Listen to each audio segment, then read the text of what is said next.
Chance, mais il va falloir se faire violence. En attendant, il y en a un qui manque beaucoup à cette équipe de France, c'est Tim Bozon, le hockeyeur français, grand espoir du hockey français. Il avait été drafté en 2012 à Montréal en NHL et le 28 février dernier, il a été victime d'une forme très rare et très grave de la méningite bactérienne. Il a failli mourir, il est passé vraiment tout près et là il se reconstruit, il revient de très loin. Vous avez pu le suivre, lui, ses parents, ses proches, pour raconter cette reconstruction. C'est le grand format de Stade 2, Tim Bozon, le miraculé, Laurent Belay, Reda Settar, Arnaud Bouju et Christian Boisse. With bacterial meningitis, having been in a medically induced coma for nearly 3 weeks, it is miraculous to have Tim here with us tonight. Fans, please join me in welcoming back number 20, Tim Bozon!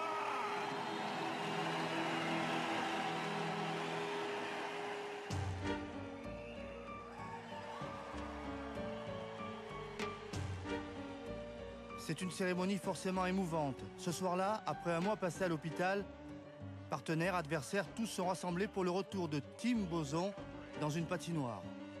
Tim est amaigri, il a perdu 18 kilos, mais il est vivant. Lui, l'espoir, parti au Canada à 17 ans. Depuis, il a inscrit 105 buts, récolté 123 mentions d'assistance. Et surtout, il a été le 3e choix des Canadiens de Montréal au repêchage de 2012. Bozon, un avenir radieux dans le hockey, jusqu'à cette soirée du 28 février. Je joue, je fais un bon match, j'étais sur une bonne série de matchs et là, à la fin du match, je commence à pas me sentir bien, on rentre à l'hôtel, j'ai commencé à partir dans tous les sens, être excité, avoir très très mal à la tête, parler en français alors que d'habitude quand je suis aux États-Unis, au Canada, je parle jamais français, être vraiment en panique complet et là on a vu que quelque chose n'allait pas bien et on a tout de suite pris la décision d'aller à l'hôpital. L'initiative de Corey Cameron, le soigneur de Kootenay, lui sauve la vie. Dès 6 h du matin, il le conduit à l'hôpital de Saskatoon. Le diagnostic est terrible. Tim souffre d'une méningite bactérienne Y, une inflammation des méninges souvent mortelle, très agressive. Moi, j'avais aucune idée de ce que c'était. Ça vient dans des méninges à la tête et ça fait très très mal à la tête. Et j'avais perdu le contrôle de moi et il a fallu agir très vite. Donc, À 6000 km de Saskatoon, Hélène et Philippe, les parents de Tim, ont appris la terrible nouvelle. La douleur est immense en le découvrant sur son lit d'hôpital. On voit son fils complètement inanimé, on peut dire, c'est comme mort sur son lit avec tout entubé. Là, c'est un gros choc. C'est notre enfant, mais il est complètement... C'est une autre personne que vous voyez, c'est plus le Timothée que vous connaissez, la personne à qui vous avez skypé une semaine avant pendant qu'il regardait les Jeux Olympiques, qui vous faisait des commentaires sur les courses de ski. Là, c'est une autre personne que vous avez du mal à reconnaître, tellement elle est changée. Dès lors, l'hôpital de Saskatoon devient un univers où tout s'enchaîne dans l'urgence. Oui, on n'a même pas le temps d'arriver que déjà...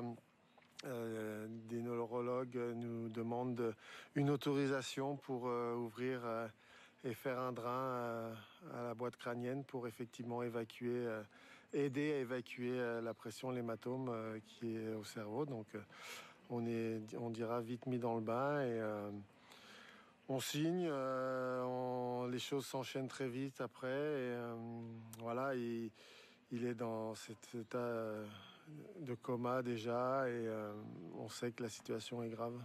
À un moment donné, quand les chiffres ils sont plus bons, quand vous voyez les gens, les médecins quand ils rentrent dans ces pièces-là et vous avez qu'à voir leur visage pour comprendre ce qui va se passer.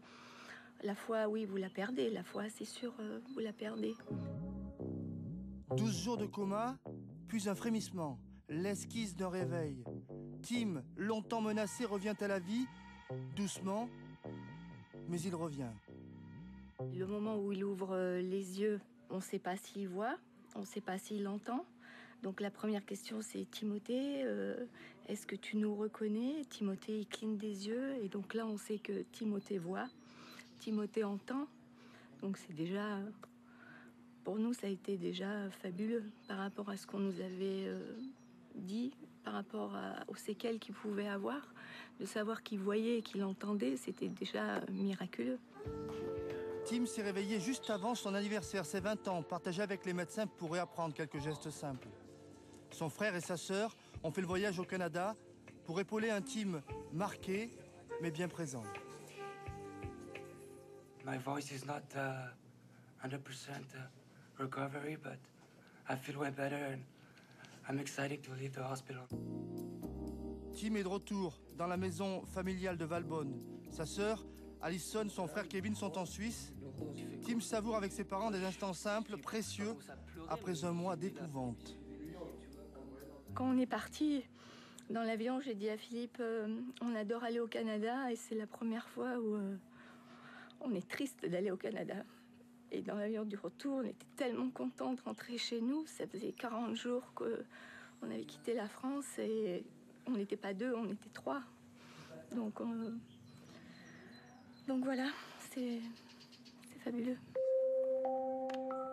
Désormais, Tim peut reprendre sa crosse et tenter ses gestes qui l'ont accompagné tout au long de sa vie. Car la vie de Tim Bozon, c'est le hockey. Parti à 15 ans de la maison familiale, il a suivi au Canada un chemin tracé dès sa plus tendre enfance. Sur ces images, Timothée Bozon, moins de 5 ans, a déjà des allures de champion. Le hockey, c'est toute sa vie, et la vie, ça ne s'arrête pas à 20 ans. 20 ans seulement, tout l'avenir devant moi, et il y a ça qui arrive, donc on se pose beaucoup de questions, on ne sait pas ce qu'il en est. On a des rêves, et soudainement, ces rêves peuvent s'arrêter. Et c'est difficile, mais maintenant, c'est derrière moi, et je regarde l'avant, et je sais que je suis capable.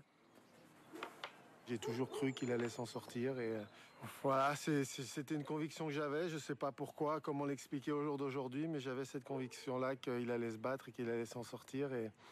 Et toutes les autres idées, je les chassais totalement de ma tête. C'est une drôle d'aventure que celle vécue par Tim Bozon.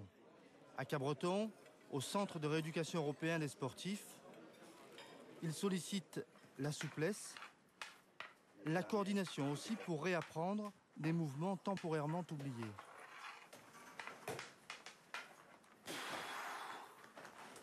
Ah, t'es fort, hein, t'es bien. C'est un travail minutieux pour bien relier les gestes au cerveau.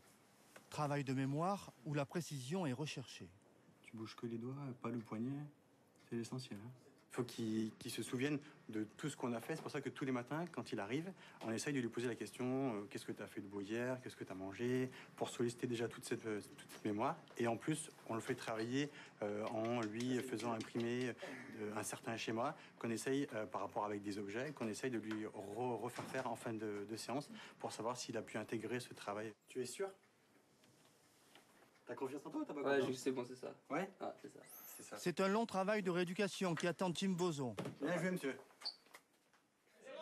À des années-lumière, du Tim de 2013, chantant la Marseillaise dans le vestiaire français après une victoire contre la Russie. Cette année, ses copains de l'équipe de France feront sans lui. Un arrêt momentané dans une jeune et belle carrière. Pas une fin pour Tim. Tim Bozon, hockeyeur un jour, hockeyeur pour toujours. Moi, je pense que c'est quelque chose qui devait se passer dans ma carrière de hockeyeur. C'est peut-être ça qui va me faire atteindre la NHL. C'est peut-être cette maladie, finalement, que j'ai réussi à vaincre, qui me fera aller en NHL ou réaliser mon rêve. Donc, il n'y a rien par hasard dans la vie, je pense. Et donc, voilà, j'ai survécu, je suis en vie, je vais bien, je m'améliore. Et maintenant, c'est du passé. Et je vais justement essayer de penser à ce qui s'est passé pour être encore un meilleur être humain et devenir plus fort. Ouais, des témoignages bouleversants. Tim Bozon, le miraculé. Alors, comment va-t-il aujourd'hui, Laurent Bellet? Il va bien. Il va aussi bien qu'il peut aller. Il n'est plus à Cabreton, il est rentré à la maison. Il a un traitement pour l'épilepsie, il a un traitement pour les tremblements. Il a des petits soucis de confusion sur la mémoire courte, des petits problèmes parfois d'équilibre. Il a fait mercredi sa première séance de musculation parce qu'il n'arrivait pas à faire 2 pompes. C'est-à-dire que c'est un gamin qui a fait les camps d'entraînement du 15e de Montréal, il n'arrivait pas à faire 2 pompes. Là, il reprend de la force, doucement. mais il revient de très très loin. Alors, quelles sont ses chances de revenir au plus haut niveau, de redevenir le hockeyeur qu'il était avant? Il y a un précédent. Il y a un garçon qui s'appelle Joël Bouchard, qui a joué dans la Ligue nationale, qui a été atteint d'une méningite et qui a rejoué dans la Ligue nationale. Tim lui a parlé au téléphone, donc c'est un exemple. Maintenant, il n'est peut-être pas passé par le chemin emprunté par Tim avec du coma, des choses comme ça. Donc, ce sera difficile, mais Tim Bozon, il faisait 89 kilos, il en fait plus que 71, il a pris 2. Maintenant, il a 73. C'est un battant, il va tout faire pour revenir. Il veut être au stage de rentrée en septembre. Il veut être au stage de rentrée, mais en termes de concentration, de se situer dans l'espace, le hockey professionnel, croyez-moi, ce n'est pas un défilé de majorette, c'est quelque chose de très sérieux. Alors ce sera difficile. Moi, ce que je souhaite, c'est de pouvoir revenir dans le hockey, même si, Tim, je sais qu'il nous regarde, Tim, il faut être patient, la santé va revenir.